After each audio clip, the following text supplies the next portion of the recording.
जय हिंद दोस्तों। आज करंट अफेयर शुरू करने से पहले अपने पोर्टल के बारे में देख लेते हैं। चूंकि पोर्टल पूरी तरह लॉन्च हो चुका है और पोर्टल में जो टेस्ट सीरीज बच्चे ज्वाइन करने के लिए कह रहे थे, तो जब आप पोर्टल ओपन करेंगे cspreparation.com www.cspreparation.com, जब इसे आप वेब पेज पर खोलेंगे तो इस तरह का कुछ इंटरफेस खुल कर आएगा और इसमें नीचे जाएंगे तो आपको डेमो टेस्ट के लिए सबसे पहले ही बना दिया गया है। डेमो टेस्ट को देखने के लिए आप यहाँ क्लिक कर सकते हैं। क्लिक करने के बाद में कुछ ऐसा इंटरफेस आएगा। ये डेमो टेस्ट पूरी तरह फ्री रहेगा और कैरिकुलम में आप जाइए नीचे, यहाँ टेस्ट की डिटेल दी गई है ओवरव्यू में कि ये जो टेस्ट सीरीज है इसके क्या क्या फीचर्स हैं, कितने टेस्ट कराए जाएंगे और इस टेस्ट के साथ साथ क्या क्या आपको सुविधाएं दी जाएंगी। कैरिकुलम में जाएंगे तो आपको क्विज 1.1 दिख रही है, इसमें क्लिक कर देना है। ये हिंदी मीडियम में है अभी, और चूंकि इसको चेक करने के लिए मैं पहले ज्वाइन कर चुका था तो यहाँ पर मैंने 3 क्वेश्चन देखे थे और जब आप क्वेश्चन सबमिट कर देंगे तो फाइनल इस तरह का बन के आएगा। ये रिजल्ट है आपका कि मैंने 3 किए थे तो इसमें दिखा रहा है कि 2 करेक्ट थे, 1 रॉन्ग था। 147 मैंने किए नहीं थे, टोटल 150 क्वेश्चन थे और जितना भी टाइम मैंने लिया वो यहाँ पर लिख जाएगा। इसके अतिरिक्त इस जो क्विज बनाई गई है, जो टेस्ट सीरीज बनाई गई, उसकी सबसे खास बात यह है कि इसको सॉल्व करने के बाद एक तो पहले बार आप पूरी तरह सॉल्व कर लेंगे और उसके बाद फिर इसको रिव्यू क्विज, ये देखिए नीचे दिख रहा है ब्लू कलर का बटन, रिव्यू क्विज में आप क्लिक करेंगे तो जो भी आपने क्विज दी है तो वो खुलकर आ जाएगी और उसका एक्सप्लेनेशन उसके नीचे बना रहेगा। और 150 क्वेश्चन एक आपके सामने, ये पूरे 150 क्वेश्चन नंबर दिए हैं। जिस भी क्वेश्चन का आपको एक्सप्लेनेशन देखना हो या सही ऑप्शन देखना हो उस पर आप क्लिक कर देंगे। जैसे उस पर क्लिक करेंगे वो क्वेश्चन भी खुलकर आ जाएगा और उसका सही जो विकल्प है वो विकल्प भी खुलकर आ जाएगा और उसमें टिक लगा रहेगा और नीचे उसका एक्सप्लेनेशन भी लिखा रहेगा। अगले में जाना चाहते हैं तो नेक्स्ट करके जा सकते हैं, या फिर किसी भी विशेष क्वेश्चन को देखना चाहते हैं तो नीचे क्वेश्चन नंबर दिया गया है, वहां पर क्लिक करके आप देख सकते हैं। इस टेस्ट को बाई करने के लिए आप सबसे नीचे जाएंगे तो दाहिनी तरफ ये देखिए, you can buy course UP PCS prelim test series 2021, यहाँ पर क्लिक करके इसे बाई भी कर सकते हैं। टेस्ट सीरीज के अलावा अगर किसी भी तरह का और प्रोग्राम आप बाई करना चाहते हैं या फिर उनका डेमो देखना चाहते हैं तो प्रोग्राम्स में आ जाएं। प्रोग्राम्स में आने के बाद में आपको जितने भी प्रोग्राम्स अभी तक लॉन्च हो चुके हैं, जैसे कि एक यूपी पीसीएस प्रीलिम्स का टेस्ट सीरीज है, इसका डेमो आपके सामने है। एक फुल कोर्स है जिसमें प्रीलिम और मेंस ओरिएंटेड आपको तैयारी कराई जाएगी और आंसर राइटिंग है। और इसके अलावा यूपी पीसीएस 2020 जो प्रीलिम्स के केवल फोकस करना चाहते हैं बच्चे, उनके लिए एक क्रैश कोर्स है। इनमें से किसी भी तरह का कोर्स आप खरीदना चाहते हैं तो इस आप प्रोग्राम में जा करके कोर्स में क्लिक कर दीजिए। कोर्स की आपको डिटेल मिल जाएगी और आप वहीं पर जा करके ओवरव्यू में पूरी उस प्रोग्राम से, उस कोर्स से संबंधित जितनी भी डिटेल है उस डिटेल को आप अच्छे से पढ़ लीजिए। उस डिटेल में दिया गया है कि कौन कौन सी सुविधाएं आपको उस कोर्स के अंतर्गत दी जाएंगी। जैसे कि मैंने ये यूपी पीसीएस प्रीलिम्स को फोकस करके जो कोर्स बनाया गया है उसको मैंने खोला है, तो इसमें आपको सिर्फ प्रारंभिक परीक्षा को केंद्रित कर तैयारी कराई जाएगी। इसमें आपको हिंदी मीडियम के लिए जो हमने लिखी है 12 किताबें वो दी जाएंगी। 150 घंटों की ऑनलाइन कक्षाएं रहेंगी, डेली करंट अफेयर्स रहेगा, 45 टेस्ट सीरीज रहेगी और आपको वीकली टिप्स मेंटरशिप दी जाएगी। और कोर्स कंप्लीट होने के बाद एक बार रिवीजन करा दिया जाएगा, जो कि वो रिवीजन एग्जाम से आपके पहले रहेगा। जो भी कंटेंट रहेगा आपके कैरिकुलम में पढ़ता रहेगा। कैरिकुलम अभी एम्प्टी है क्योंकि अभी ये कोर्स सबके लिए ओपन नहीं किया गया है, इसे ही ओपन कर दिया जाएगा तो कैरिकुलम में आप सारी चीजों को पा पाएंगे। बाई करने का ऑप्शन आपके दाहिने साइड में दिख रहा है तो यहाँ से आप बाई कर सकते हैं। हो सकता है मोबाइल में आपके दूसरा भी हुआ है तो मोबाइल में भी ऊपर नीचे रहता है, ऊपर नीचे करके आप देख सकते हैं। इसके अतिरिक्त भी यदि आप सबसे पहले जानना चाहते हैं, कुछ समझना चाहते हैं या तैयारी शुरू करना चाहते हैं, चाहे आप ग्रेजुएशन कर रहे हो या फिर आपने 12th पास किया हो या फिर पोस्ट ग्रेजुएट हो चुके हो और जॉब कर रहे हो, तैयारी करने की लालसा है, हिंदी माध्यम है, तो हमने यहाँ पर एक अलग से कॉलम बना रखा है। यहाँ पर अगर आप जानकारी लेना चाहते हैं या गाइडेंस लेना चाहते हैं या फिर परीक्षा से संबंधित किसी प्रकार की जानकारी चाहते हैं, काउंसलिंग करवाना चाहते हैं आप, तो यहाँ पर इस फॉर्म को भरिए। छोटा सा फॉर्म है, अपना नाम लिखिए, मोबाइल नंबर यहाँ पर लिखिए, अपना ईमेल आईडी लिखिए और यहाँ पर जो भी आपकी क्वालिफिकेशन है उस क्वालिफिकेशन को फिल कर दीजिए और उसे सेंड कर दीजिए। हमारे जो काउंसलर्स हैं वो आपको तुरंत बहुत जल्द, जितना जल्दी पॉसिबल हो जाएगा उतनी जल्दी कॉल करके आप आपको जिस संदर्भ में जानकारी चाहिए वो दे देंगे। अब चलते हैं आज के करंट अफेयर्स की तरफ। आज के करंट अफेयर्स का पहला टॉपिक अंतर्राष्ट्रीय चेरी ब्लॉसम महोत्सव से संबंधित है। कोरोना वायरस बहुत तेजी से चल रहा था और इसी कोविड-19 पैंडेमिक के कारण अंतर्राष्ट्रीय चेरी ब्लॉसम महोत्सव को रद्द कर दिया गया है। इस बार का जो चेरी ब्लॉसम महोत्सव, क्योंकि हर बार ही मेघालय में होता है, ये शिलांग में होने वाला था, लेकिन अब नहीं होगा। कोविड के कारण इसे रद्द कर दिया गया है। देखिए, हर साल India international cherry blossom festival का आयोजन मेघालय सरकार के द्वारा पूर्वी खासी पहाड़ियों और शिलांग में हिमालय चेरी ब्लॉसम को प्रमोट करने के लिए किया जाता है। किसको प्रमोट करने के लिए?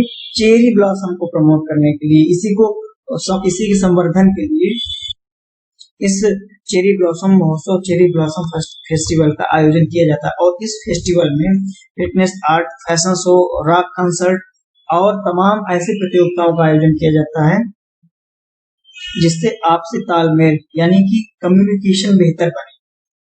ये त्योहार या महोत्सव भारत के जब शरद ऋतु आता है तब से शुरुआत हो जाती है इस महोत्सव की, और स्थानीय लोग इसे मनाना शुरू कर देते हैं। चेरी ब्लॉसम को देखिए, चेरी ब्लॉसम जीनस प्रोनूस एक पेड़ होता है एक तरह का, उसके ही फूलों को, उसके ही फ्लावर्स को चेरी ब्लॉसम कहते हैं।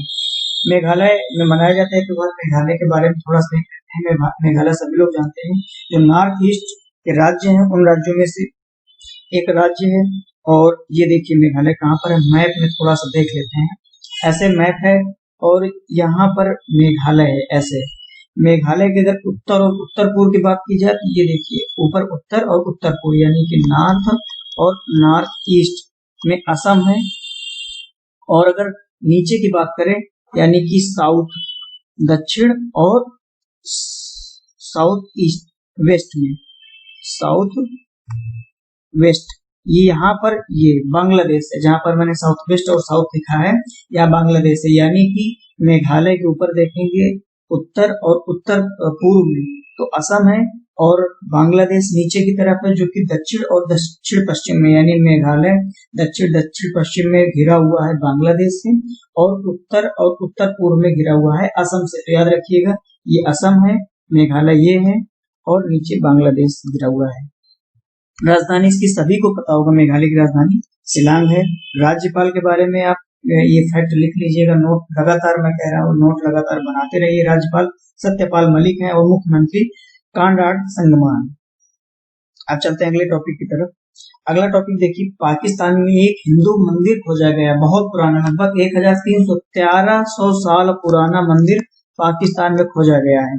पाकिस्तान के कहां पर? उत्तर पश्चिमी पाकिस्तान में बरी कोट हुंडई में खोजा गया है, जो कि पाकिस्तानी और इतावली पुरातात्विक विशेषज्ञों ने खोजा हुआ है। और यह मंदिर विष्णु भगवान का है, जिसे 1300 साल पहले बनाया गया था हिंदू शाही काल के दौरान। यानी 1300 साल पहले किसका, कौन सा काल था? हिंदू शाही काल। और उसी दौरान ये मंदिर बनाया गया था, क्योंकि जान रहे पाकिस्तान तो अभी कुछ सालों पहले ही भारत से अलग हुआ, पहले वो भारत का हिस्सा था।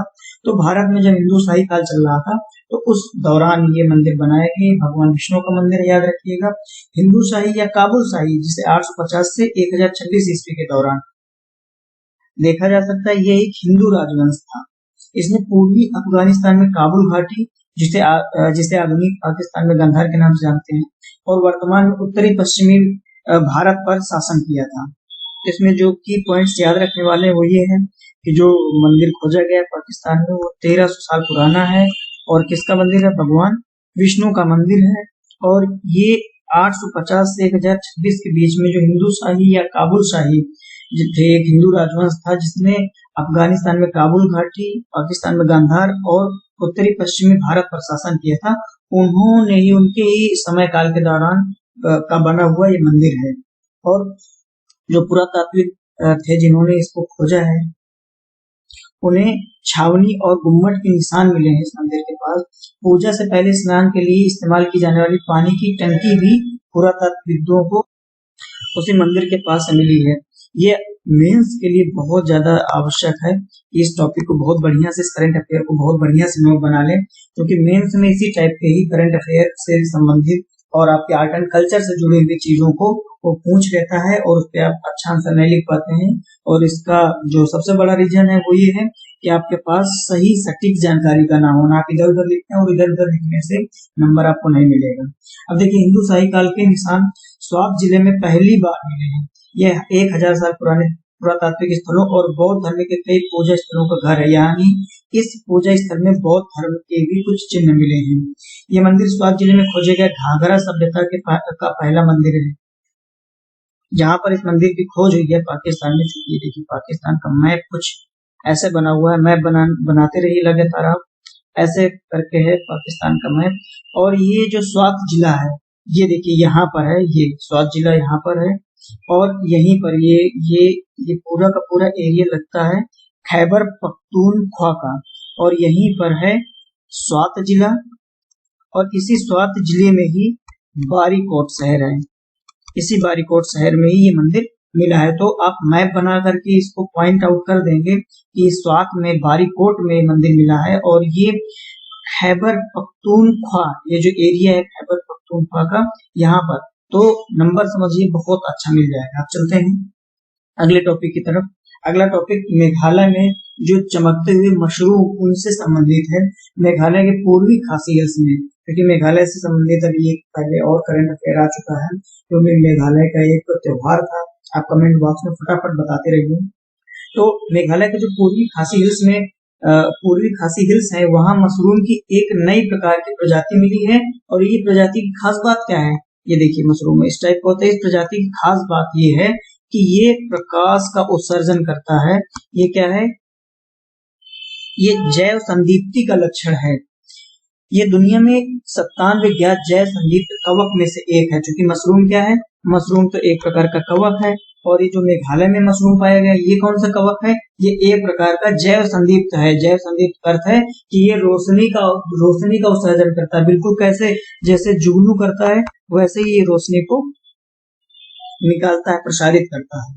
और इसकी खोज कब की गई थी या कब पाया गया था, ये एक गैर सरकारी संगठन है, बालीपारा फाउंडेशन और कुनमिंग इंस्टीट्यूट ऑफ बॉटनी, इन लोगों का अभियान चल रहा था। और अभियान के दौरान ही ये मेघालय में चमकता हुआ मशरूम पाया गया था। और पता चला रिसर्च करने के बाद कि दुनिया भर में जितने भी 97 ज्ञात जैव संदीप्त कवक हैं, उनमें से एक कवक ये है जो भारत के मेघालय के खासी हिल्स में पाया जाता है। तो क्वेश्चन पूछ लेगा कि भारत में जो विशेष चमकता हुआ मशरूम था वो कहाँ पाया जाता है, तो वो मेघालय के खासी हिल्स में। या यूपीएससी आईएएस इस टाइप से क्वेश्चन पूछ लेगा कि मेघालय के खासी हिल्स में चमकता हुआ मशरूम पाया गया और इसकी खोज की गई, तो ये ऑप्शन सही हो जाएगी। इसके अलावा कोई दूसरा विकल्प देगा तो गलत हो जाएगा। और इसका नाम सुन लीजिए, नाम बड़ा अजीबो गरीब है। नाम बस एक बार दिमाग पे रखिए, रटेंगे नहीं तब भी याद दिमाग पे इसके जेहन बना रहेगा, देख करके याद आ जाना चाहिए। रोरिडोमाइसिस फिओस्टार्चिडिस ये नाम दिया गया है क्योंकि रोरिडोमाइसिस प्रजाति के अंतर्गत आता है, इसलिए इसका नाम रोरिडोमाइसिस फिओस्टार्चिडिस दे दिया गया है। ये भारत की जो रोरिडोमाइसिस जीनस की प्रजाति है, उन प्रजातियों में से पहली प्रजाति है। और ये जो रोरिडोमाइसिस जीनस प्रजाति है, उन प्रजातियों में से भी ये जो कवक है, ये जो मशरूम है, ये पहला है। ये अपने आप में अनोखा है क्योंकि इसमें प्रकाश उत्सर्जक का गुण है। अभी देखिए जैव संदीप्ति के बारे में देख लेते हैं। जैव संदीप्ति क्या होती है? जैव संदीप्ति प्रकाश उत्पन्न करने और उत्सर्जित करने के लिए जो जानवरों और पौधों, कवकों और बैक्टीरिया का एक लक्षण होता है, गुण होता है। अगर कोई जानवर, कोई पौधा, कोई कवक या फिर कोई बैक्टीरिया प्रकाश का उत्सर्जन कर रहा है तो समझ लीजिए कि वो क्या है, वो जैव संदीप्त है, वो प्रकाश उत्सर्जक है। और इस क्रिया को क्या बोलते हैं? बायोलुमिनेसेंट बोलते हैं। पेपर में कई बार आ चुका है कि जब कोई जानवर, पौधा या कवक, बैक्टीरिया प्रकाश उत्सर्जित करे तो ऐसे लक्षण को क्या बोला जाता है? विज्ञान की भाषा में बायोलुमिनेसेंट बोला जाता है। बायोलुमिनेसेंट। ये बायोलुमिनेसेंट जीव आमतौर पर महासागरों में पाए जाते हैं। और प्रकाश का रंग जीव के रासायनिक गुणों पर निर्भर करता है। प्रकाश कभी हो सकता है कि नीला प्रकाश निकले, लाल प्रकाश निकल आए या फिर पीला प्रकाश निकले। जिस भी प्रकार का प्रकाश निकलेगा वो जीव का जो रासायनिक गुण होगा उस पर आधारित रहेगा। जरूरी नहीं कि एक जैसा ही प्रकाश ये लोग उत्सर्जित करें। कवक जिसके बारे में आप पढ़ रहे थे, ये देखिए किस कारण से प्रकाश उत्पन्न करती है। कोई भी कवक प्रकाश क्यों उत्पन्न करता है? जब फूल ऑक्सीजन की उपस्थिति में एंजाइम ल्यूसिफेज द्वारा उत्प्रेरित होता है। किस कौन से एंजाइम के द्वारा? ल्यूसिफरेज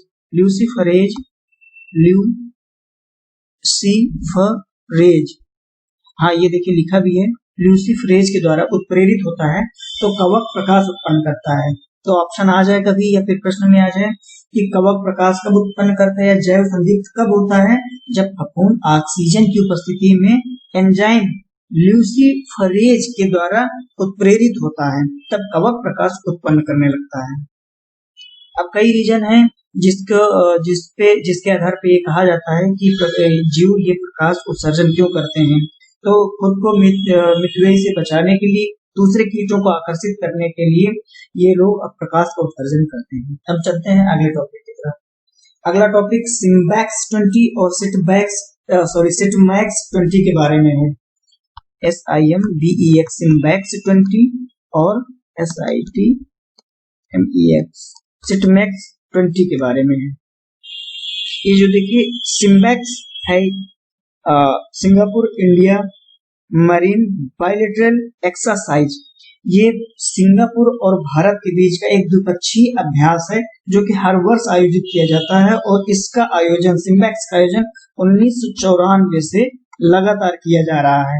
और इस बार का जो सिम्बैक्स का अभ्यास था, सिम्बैक्स एक्सरसाइज की, ये 27वां संस्करण था। सिटमैक्स क्या है? Singapore India Thailand marine exercise. ये क्या है? ये सिंगापुर, भारत और थाईलैंड के बीच होने वाला एक त्रिपक्षीय अभ्यास है। और इसकी शुरुआत कब की गई थी? ये अभी 2019 से शुरू किया गया था। सिटमैक्स 20 2019 से शुरू किया गया था और इसकी शुरुआत सांग्री-ला संवाद के दौरान किया गया था सिटमैक्स की। और सिम्बैक्स तो 1994 से लगातार चल रहा है। और इसका जो आयोजन हुआ है, ये जो नेवल एक्सरसाइज हुई है, ये अंडमान सागर में हुई है। याद रखिएगा किस सागर में? अंडमान सागर में। दोनों एक्सरसाइज सिम्बैक्स और सिटमैक्स हुई है। ये जो नेवल एक्सरसाइज हुई है, इस अभ्यास में समुद्र की सतह पर हथियारों की गोलाबारी, समुद्री युद्ध अभ्यास, समन्वित नेविगेशन ऑपरेशन और सीमैनशिप का विकास सम्मिलित है। भारतीय नौसेना का प्रतिनिधित्व INS करमुक और INS कमोर्ता के द्वारा किया गया था। और जबकि सिंगापुर नौसेना का प्रतिनिधित्व किसने किया था? RSS इंट्रेपिड और RSS एंडेवर ने किया था। थाईलैंड सेना का प्रतिनिधित्व चाओ वर्ग के फ्रिगेट HTMS प्रभुरी ने किया था। भारत और सिंगापुर के बीच त्रिपक्षीय नौसैनिक अभ्यास के आयोजन की घोषणा ये मैं चर्चा कर चुका हूँ, सांग्रीला संवाद के दौरान 2019 में की थी। तब से भारत, सिंगापुर और आपका थाईलैंड, ये तीनों मिलकर के अभ्यास करते हैं, त्रिपक्षीय अभ्यास करते हैं। और पहला संस्करण 2019 से शुरुआत है। अब ये देखिए, भारत इस प्रकार के नौसैनिक या फिर सैन्य अभ्यासों में हिस्सा क्यों लेता है? क्योंकि भारत क्या है? आसियान का हिस्सा नहीं है, लेकिन आसियान का डायलॉग पार्टनर है। मैंने पहले ही बताया था पुराने करंट अफेयर में, आगे चलकर और भी बढ़िया से बताऊंगा। डायलॉग पार्टनर है और आसियान में अपनी हिस्सेदारी, आसियान के देशों के साथ अपनी बेहतर संबंध, अपने बेहतर स्थिति बनाए रखने के लिए वो आपसी सहयोग स्थापित करता रहता है। और इसी आपसी सहयोग के क्रम में नौसैनिक और सैन्य अभ्यास भी सम्मिलित हैं। 1992 में आसियान का डायलॉग पार्टनर भारत बना था। और 1993 और 2003 के बीच भारत और आसियान के बीच जो व्यापार था वो 11.2% हो गया। यानी आसियान और भारत के बीच जो ट्रेड है वो 11.2% इंक्रीज हो गया। आसियान के साथ भारत का अधिकांश व्यापार सिंगापुर, थाईलैंड और मलेशिया से होता है। आसियान में भी सिंगापुर, थाईलैंड और मलेशिया 3 देश ऐसे हैं इनमें सबसे अधिक व्यापार भारत इन्हीं तीनों देशों के साथ करता है। तीनों देश आसियान के सदस्य देश हैं। अब ये देखिए, इसी संबंधित भारत की भारतीय हिंद महासागर क्षेत्र में, हिंद महासागर क्षेत्र में भारत की स्थिति, इससे संबंधित प्रीलिम्स में, मेंस में खूब क्वेश्चन बनने की संभावना रहती है कि देखिए स्थिति इसलिए मजबूत करना चाहता है भारत, और आसपास के देशों के साथ रक्षा सहयोग समझौतों पर भी हस्ताक्षर कर रहा है, क्योंकि वो इस क्षेत्र में अपनी स्थिति मजबूत करना चाह रहा है। और इन समझौतों के माध्यम से भारतीय नौसेना के जहाज बेस पर रिफ्यूलिंग, रीस्टॉकिंग इत्यादि कर सकते हैं। साथ ही नौसेना अभ्यास के माध्यम से भी अपनी उपस्थिति बढ़ाने का प्रयास भारत कर रहा है। इसके अतिरिक्त इन उपायों के अलावा भी इस क्षेत्र में निगरानी बढ़ाने के लिए पनडुब्बियां और विमानों के बेड़े को अब तैनात कर रहा है। भारत ने अभी हाल ही में अपने 9वें सबमरीन किलर विमान P-8 को लॉन्च किया। ये विमान अमेरिका से खरीदा गया था।